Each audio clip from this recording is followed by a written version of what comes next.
Hello दोस्तों, कहानी की इस नई सीरीज़ में हम लेकर आए हैं आपके लिए एक और नई कहानी। अगर अभी तक आपने हमारा चैनल सब्सक्राइब नहीं किया है तो प्लीज़ सब्सक्राइब कर दीजिए। मेरा नाम रवीना है। मैं अभी कानपुर में रहती हूँ। इससे पहले मैं पटना में रहती थी। मैं आज आपको अपनी खुद की वो सब करने की कहानी सुनाने जा रही हूँ। पहले मैं अपने बारे में बता देती हूँ। मैं 42 साल की हूँ और मेरी एक बेटी है। उसका नाम प्रिया है। प्रिया अभी 22 साल की है। मैंने उसकी शादी कर दी आज से 6 महीने पहले। शादी करने का कारण ये था कि मेरे पति नहीं हैं। उनका देहांत हो गया रोड एक्सीडेंट में आज से 10 साल पहले। तो मैंने सोचा कि आजकल का युग ख़राब है, जवान बेटी घर में है, कोई गार्जियन भी नहीं है, तो अपनी बेटी का रिश्ता किसी जानकार के द्वारा कर दिया। लड़का इंजीनियर है, दिल्ली में रहता था। बात बन गई क्योंकि लड़का अकेला भाई था। मुझे लगा कि इससे बढ़िया रिश्ता कोई और नहीं हो सकता। शादी हो गई। मेरी बेटी दिल्ली चली गई। करीब 2 महीने बाद मेरी बेटी और दामाद का फ़ोन आया। माँ जी, आप अकेले क्या करोगी पटना में?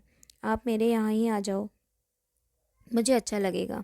क्योंकि मेरा दामाद बेटी की तरह व्यवहार किया और मुझे बुलाया। मैं चली गई। अपनी बेटी और दामाद को देखकर मैं काफ़ी खुश थी, क्योंकि उन दोनों को किसी भी तरह की कोई दिक्कत नहीं थी। और एक माँ को क्या चाहिए। तो मैं भी अपना सारे दुख भूल गई और खुशी खुशी रहने लगी। मेरा दामाद एक दिन बोला, माँ जी, आप विधवा की तरह मत रहो। आप अपने लाइफ का एंजॉय करो। जो होना था सो हो गया। ये ज़िंदगी दोबारा नहीं आती है, तो आपको अपनी ज़िंदगी में खूब अच्छी तरह से एंजॉय करना चाहिए। तो मैंने कहा, मैं कर तो रही हूँ। तो दामाद बोला, तो पहले तो अपने ये रूप रंग को उसको ठीक करो। एक काम करना, आज शाम को तैयार रहना। आज मैं ऑफिस से 5 बजे ही आ जाऊँगा। उसके बाद मैं आपको स्पा ले चलूँगा। वो 5 बजे आए और हम तीनों स्पा चले गए। वह मेरा मेक ओवर कर किया गया। फिर माल से मेरे लिए अच्छे अच्छे वेस्टर्न ड्रेस लिए, कैपरी और टी शर्ट। मैं भी खुश थी। वो दोनों मेरे चेहरे को देखकर कह रहे थे कि मम्मी जी, आप 25 साल की लग रही हो। ये बात सच है कि मैं बहुत जवान दिखने लगी थी, क्योंकि मैंने अपनी बॉडी पे हमेशा ध्यान दिया था, ऊपर से नहीं अंदर से। यानी मेरा शरीर एक परफेक्ट शेप में है। मेरी कमर पतली, मेरी जंघा मोटी मोटी हैं और होठ मेरे लाल लाल हैं। मैं बहुत ही ज़्यादा गोरी हूँ। फिर मैं भी उन लोगों के में ही बस गई और खुश रहने लगी। मैं अपनी बेटी की बड़ी बहन की तरह दिखती थी, ऐसा सारे लोग कहते थे।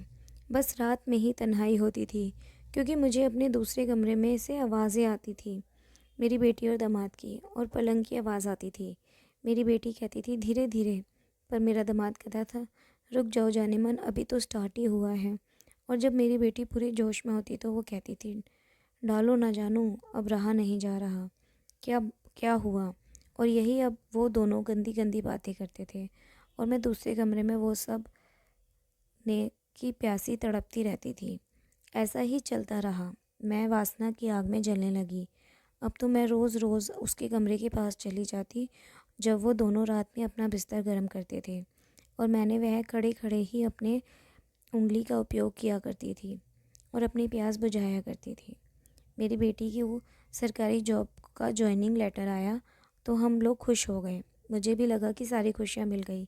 पर एक दिक्कत थी। मेरी बेटी बोली कि मुझे 15 दिन के लिए ट्रेनिंग में जाना है, वो भी मुंबई हेडक्वार्टर।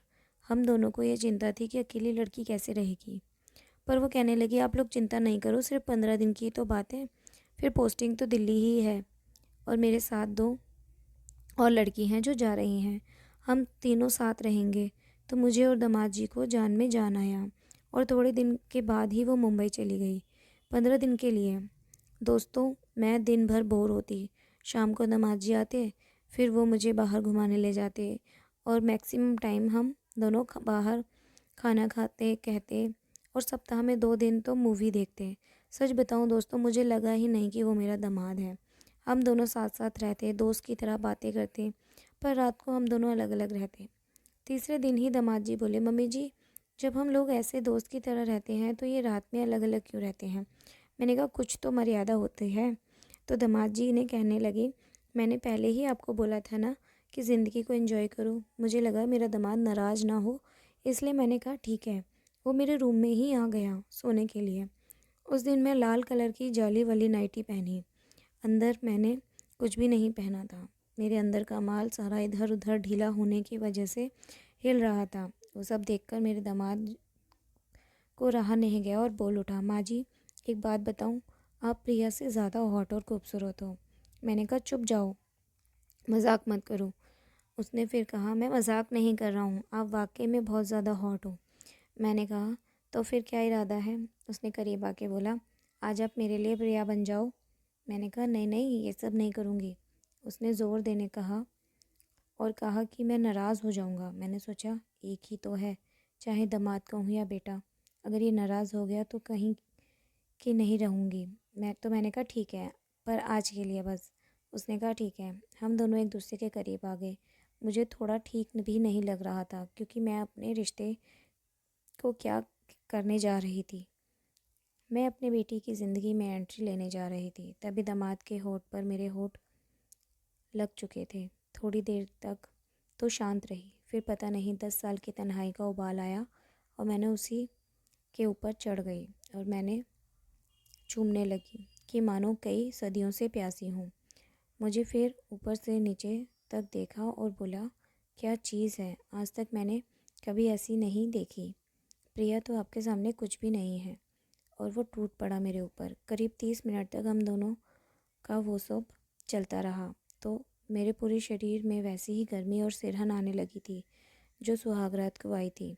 फिर क्या था, फिर हम दोनों ने नए नए पोजीशन बनाकर करीब 2 घंटे तक वो सब किया। दोस्तों, फिर हम दोनों दूसरे दिन कश्मीर चले गए, 4 दिन का हनीमून का पैकेज लेके। वहाँ जाकर तो दोस्तों वो तीनों दिन तक उसने मुझे दिन रात सोने ही नहीं दिया, ना ही कपड़े पहनने दिए। ये सिलसिला चलता रहा। जब बेटी वापस आ गई तब भी हम दोनों की जिस्मानी रिश्ता कायम रहा। तो दोस्तों, ये कहानी आपको कैसी लगी हमें कमेंट करके ज़रूर बताएं और हमारे चैनल को सब्सक्राइब ज़रूर करें और इस कहानी को अपने दोस्तों के साथ शेयर ज़रूर करें। धन्यवाद।